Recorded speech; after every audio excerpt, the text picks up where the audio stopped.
Ad hominem fallacy. The ad hominem fallacy happens when someone attempts to discredit someone's argument with personal attacks rather than the substance of the argument itself. Hasty generalization. Hasty generalization, also known as the overgeneralization fallacy, happens when making a claim based on evidence that is just too small. Red herring fallacy.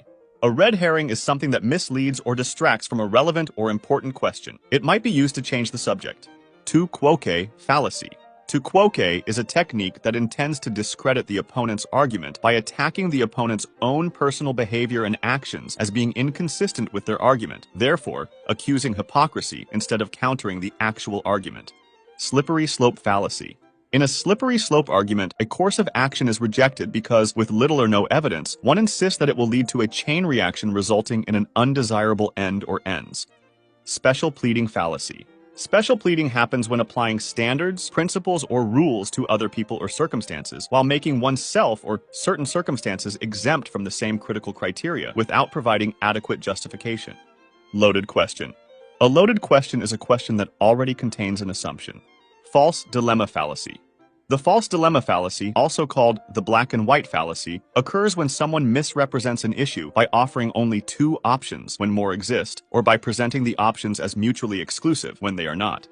Strawman fallacy. A strawman fallacy happens when one rebuts an argument by misconstruing it.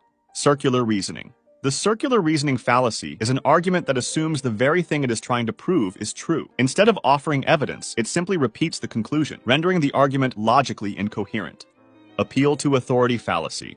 It is a form of argument in which the mere fact that an influential figure holds a certain position is used as evidence that the position itself is correct. Appeal to nature fallacy. It's an argument in which it is proposed that a thing is good because it is natural or bad because it is unnatural. It's a fallacy because the unstated primary premise, what is natural is good, is typically irrelevant and an opinion instead of a fact.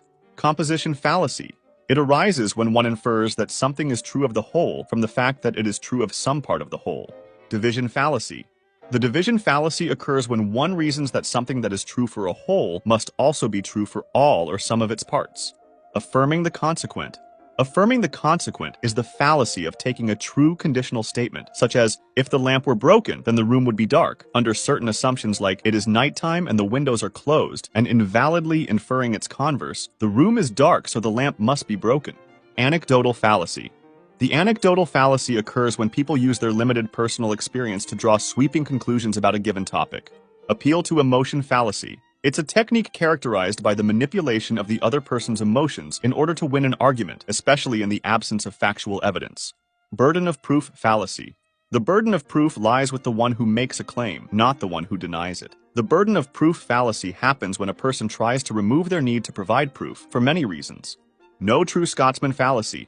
It's an attempt to defend a generalization of a certain group by excluding any counterexamples for not being pure enough. Texas sharpshooter fallacy. The Texas sharpshooter fallacy takes its name from the metaphor of a gunman shooting and then drawing targets around the bullet hole clusters to make it look like he hit the target. It illustrates how people first figure out what their conclusion is and then go looking for data that supports it, ignoring differences and randomness. Suppressed correlative.